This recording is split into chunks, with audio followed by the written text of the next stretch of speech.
Διαμέρισμα πρώτου ορόφου, ασφαλείας πόρτα, σαλόνι άνετο, πολύ μεγάλο, κάγκελα ασφαλείας, μεγάλο μπαλκόνι με τέντες,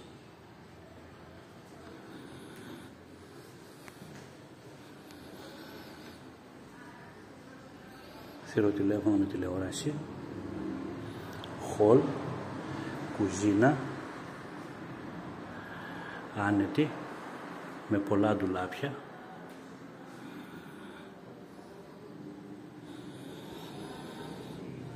μπαλκόνι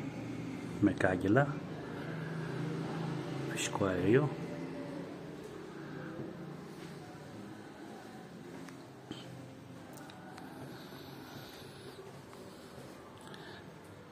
το ένα υπνοδωμάτιο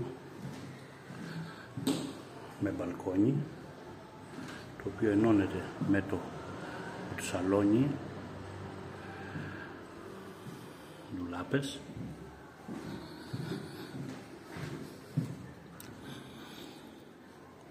το άλλο υπνοδωμάτιο που έχει το ίδιο μπαλκόνι, πολλά ντουλάπια για εργονομία, εδώ μπαίνει το κρεβάτι,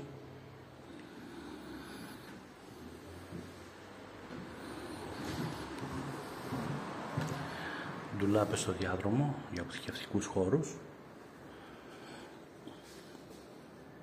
το λουτρό με όμορφο νηπτήρα μαρμάρινο, μεγάλο καθρέφτη με μπανιέρα, χώρος πλυντηρίου